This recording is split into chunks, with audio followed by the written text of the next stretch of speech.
ओम शांति। आज बाबा हमें कह रहे हैं, मीठे बच्चे, मैं तो तुमको आया ही हूँ सुख और शांति का वर्षा देने। सुख और शांति तुम्हारा स्वधर्म है।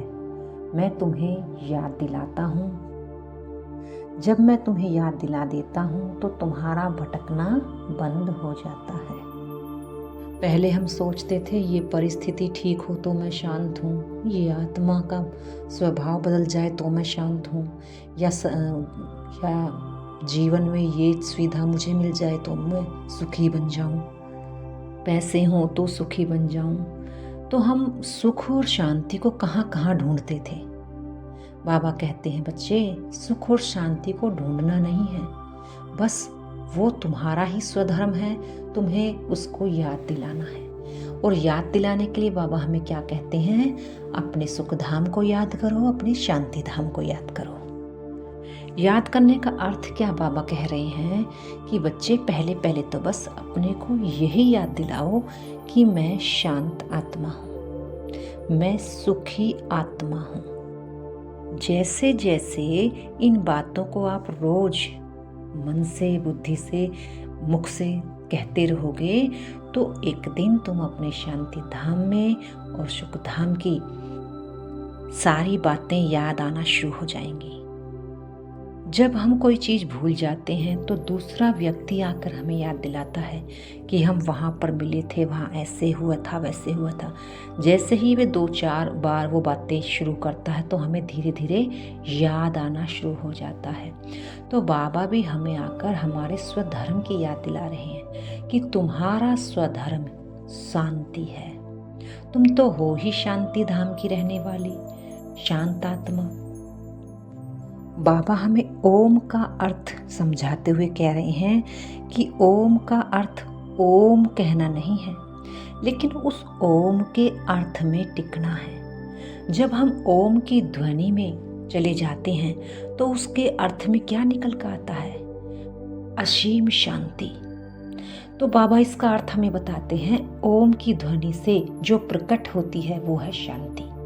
उसका मतलब है ओम माने शांति, यानी मैं आत्मा शांत हूँ, ऐसा कहना चाहिए। ज्ञान में हर बात बाबा ज्ञान की समझ से बताते हैं कि बच्चे, पहले हर बात को समझो और फिर उसको बताओ, उसके अर्थ में टिको। बाबा कहते हैं, पहले है आत्मा, पीछे है ये शरीर। क्योंकि शरीर को शांत, सुखी, प्रेम स्वरूप हम कब बना सकते हैं? जब हम अपनी आत्मा को शांत स्वरूप, प्रेम स्वरूप और सुख स्वरूप स्थिति का पता होगा। और ये स्थिति बाबा ही आकर हमें बताते हैं। जैसे जैसे ही हम इस चीज को समझते हैं, मैं आत्मा शांत हूँ, मैं आत्मा सुखी हूँ, मैं आत्मा प्रेम हूँ, तो हमारा शरीर भी वैसे ही काम करना शुरू कर देता है। क्योंकि पहले पहले हलचल कहाँ होती है? आत्मा। पहले हलचल मन में आती है, मन ही हलचल में आता है तो शरीर हलचल में आ जाता है। तो बाबा यही कह रहे हैं, पहले मन आत्मा को सुधारो, फिर शरीर ऑटोमेटिकली ही ठीक हो जाएगा। पहले मन, आत्मा। बाबा ये भी कहते हैं कि सच्ची शांति कोई जंगल में जाने से नहीं मिलती। जो सन्यासियों ने कहा कि अगर मन की शांति चाहिए तो जंगल में चले जाओ। एक तो है जंगल में जाने का अर्थ है एकांत। एकांत तो हम कहीं भी बना सकते हैं, घर में भी अगर ऊपर छत पर चले जाओ तो एकांत ही एकांत है, अलग कमरे में चले जाओ तो एकांत ही है। यानी एकांत यानी मन, बुद्धि जब तक एकांत नहीं होगी, यानी जब सब तरफ से बुद्धि हटी नहीं होगी, तो हम अपनी सच्ची शांति को प्राप्त नहीं कर सकते। तो सन्यासियों ने इसको कह दिया कि जंगल में ही शांति है, लेकिन नहीं, एकांत में ढूंढने से शांति मिलती है। यानी मन और बुद्धि को एकांत में ले जाने से ही मन की शांति में हम टिक सकते हैं। और यही सच्ची सच्ची शांति है, ना कि जंगल वाली शांति। क्योंकि जंगल में भी अगर मन बुद्धि भटकेंगे तो वहां भी हम शांत हो नहीं सकते। और बाबा कह रहे हैं, सच्ची शांति तब मिलती है जब हम अपने घर जाते हैं। यानी मैं भी शांत हो जाती हूँ और अपने शांति धाम में भी पहुंच जाती हूँ। तो वो है डीपली शांति। जब आत्मा की नेचर ही शांत की हो जाएगी, नेचर ही हर बात में सुख ढूंढने की हो जाएगी, हर बात में प्रेम स्वरूप बनने की हो जाएगी, तो हमारा भविष्य में भी हमें सदा शांति, सदा सुख, सदा प्रेम यही मिलेगा। बाबा हमें बताते हैं कि विद्वानों का, पंडितों का इतना नाम क्यों है, क्योंकि वो नई नई सोल ऊपर से उतर कर आती हैं तो सतो प्रधान होती हैं, इसीलिए उनका प्रभाव पड़ता है, इसीलिए उनको सोने हीरे में वजन करते हैं। एक किसी सन्यासी का ही बाबा मिसाल दे रहे हैं। बाबा कहते हैं, किन की दबी रहेगी धूल में, किन की राजा खाए, सफल उसी की होएगी जो ईश्वर अर्थ लगाए। यानी इस समय का सफल उसी का माना जाएगा जो हर एक कार्य ईश्वर अर्थ अर्पण करके करता हो, उसी का सफल होगा। चाहे तन है, चाहे मन है, चाहे धन है, चाहे संबंध संपर्क है। बाबा कहते हैं, अभी तुम ब्रह्मांड के और विश्व के मालिक बनते हो। ब्रह्मांड माने घर के मालिक, बाप के सर्व खजाने, सर्व शक्तियों के मालिक। और जब हम बाबा के वर्षे को पा लेते हैं, फिर हम विश्व के भी मालिक बन जाते हैं। लेकिन विश्व का मालिक बनना ये नहीं है कि वर्षे को पा लिया और बन गए, नहीं।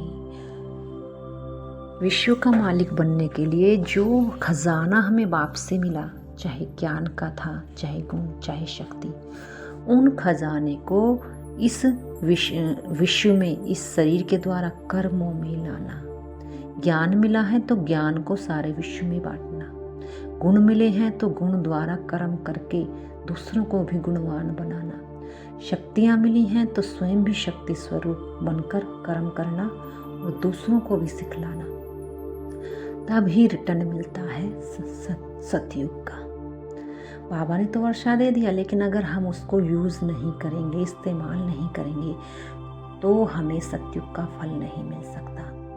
सतयुग का फल मिलने का आधार ही है कि उसको कर्म में लाना।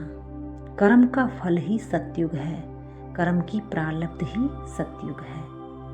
अगर हम कर्म में नहीं लाएंगे और बस खुद ही उन सब चीज़ों को अपने आप ही लिया और खा लिया, तो हम सतयुग के मालिक नहीं बन सकते।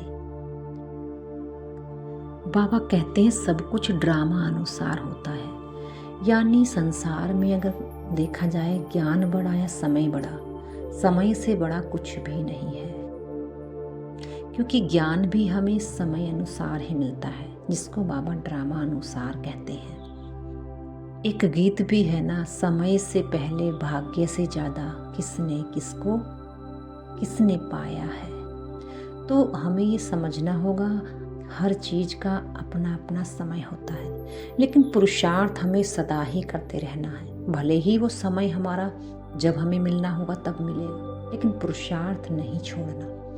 कई बार बच्चे थक जाते हैं, संशय में आ जाते हैं और पुरुषार्थ ही छोड़ देते हैं कि मैं इतने समय से पुरुषार्थ कर रहा हूँ और मुझे भी ये साक्षात्कार नहीं हुआ, या मेरी ये बात तो ठीक नहीं हुई। लेकिन हमें हमारे हाथ में पुरुषार्थ करना है, बाकी समय भी तो कुछ है ना। और समय का इतना महत्व क्यों है, बाबा भी हमें बताते हैं, बच्चे जिसने अपना हर सेकंड सफल किया होगा उसे समय पर सफलता मिलेगी, और जिसने अपना सेकंड सेकंड गंवाया होगा उसे समय पर सफलता नहीं मिल सकती। ये बिल्कुल राइट बात है। समय को जिसने सफल किया उसे सफलता मिली, जिसने गंवा दिया उसके समय पर कार्य नहीं हुए। तो हमें ये बात समझनी है, ये अभी का गायम है जब हमें परमात्मा की प्राप्ति होती है, भगवान मिल जाता है, उस समय हमें अपने हर एक सेकंड को सफल करना है। चाहे तन लगाओ, चाहे मन लगाओ, चाहे संबंध संपर्क कुछ भी लगाओ, लेकिन श्वासों श्वास सफल करना है, तो ही हम पूरे 5000 कल्प में समय पर सफलता को पा सकते हैं। यही राज है। लेकिन इतना हो नहीं पाता है, इसलिए समय ही बड़ा गाया हुआ है, क्योंकि पुरुषार्थ भी छोटा पड़ जाता है और समय आगे चला जाता है। बाबा कहते हैं आत्मा को देख नहीं सकते, ना ही परमात्मा को देख सकते हैं, लेकिन हाँ, दिव्य बुद्धि जब बाबा आकर देते हैं तो हम उन्हें जानते हैं, महसूस करते हैं कि आत्मा क्या है और शरीर क्या है, परमात्मा क्या है। हर एक बात को हम महसूस करते हैं। उसी को बाबा तीसरा नेत्र कहते हैं। समझ का तीसरा नेत्र हमारा खुल जाता है। इसलिए मैं आत्मा बिंदी हूँ, मेरा बाबा बिंदी है। इस बात को समझने के लिए हमें अपने विचारों को श्रेष्ठ बनाना होगा। हमें अपने विचारों में ऐड करना होगा, मैं आत्मा बिंदी हूँ, मेरा बाबा बिंदी है। दिन भर इसको मन से याद करना होगा। जितना जितना हम इन विचारों को श्रेष्ठ करते जाएंगे, उतना ही हम इस बिंदी के भाव को समझते जाएंगे। बाबा कहते हैं आत्मा को समझो, क्योंकि अच्छे व बुरे संस्कार आत्मा में ही भरे हुए हैं। क्योंकि बार बार जिस कार्य को हम करते हैं वही हमारा संस्कार बन जाता है। हम कर्म करते हैं, कर्म तो हमें करना ही है, लेकिन जब हम कर्म करते हैं वो सबसे बड़ी गलती नहीं होती कि एक बार हमने कोई गलती कर दी तो गुनाह कर दिया। नहीं, बाबा उसको कहते हैं जब बार बार आप इसको करते हो तब वो आपका गुनाह विकर्म बन जाता है। और बार बार हम कैसे करते हैं, एक ही गलती को बार बार रिपीट करते हैं अपने मन से और दूसरों को भी बताते हैं, तो वो कई गुना बढ़ जाती है। इसलिए वो बढ़ने के कारण हमारे पाप बढ़ जाते हैं। हमारा वो पक्का संस्कार मन उसको ऐसे पकड़ लेता है कि उस बात को भूलता ही नहीं है। इसलिए गलती भले हो, क्योंकि इंसान गलती करके ही सीखता है, बिना गलती के कोई सीखता नहीं। कोई भी हम नया कार्य कर रहे हैं तो कहीं ना कहीं कोई ना कोई गलती तो उसमें होगी ही, लेकिन ये इसका मतलब ये नहीं कि हम उस गलती को ही सोचते रहें कि न्यू ना करती तो न्यू कर लेती, ऐसा ना तो वैसा करती तो ठीक हो जाता। अरे जो हो गया हो गया, वो गलती हुई थी हमें सिखाने के लिए। अगली बार जब हम करेंगे उस कार्य को परफेक्ट कर लेंगे।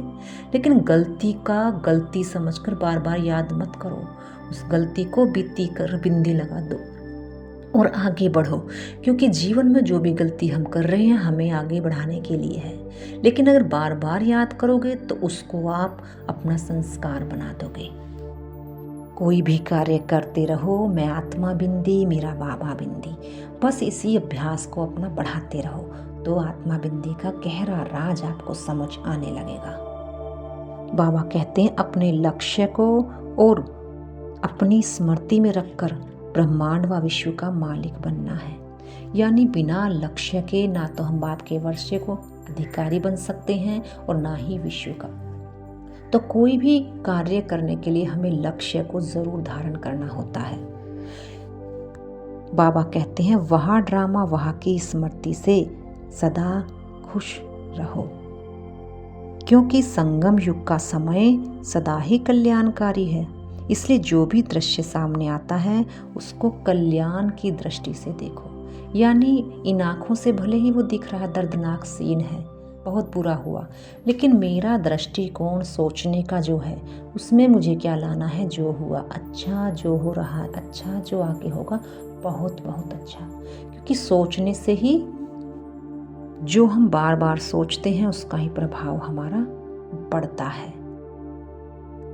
बाबा कहते हैं शांति की शक्ति ही मनसा सेवा का सहज साधन है। शांति की शक्ति से ही मन एकाग्र होता है और सही निर्णय, सही परख शक्ति की हमें पहचान कराता है।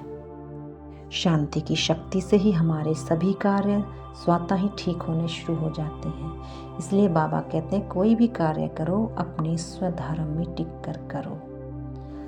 अच्छा, ओम शांति।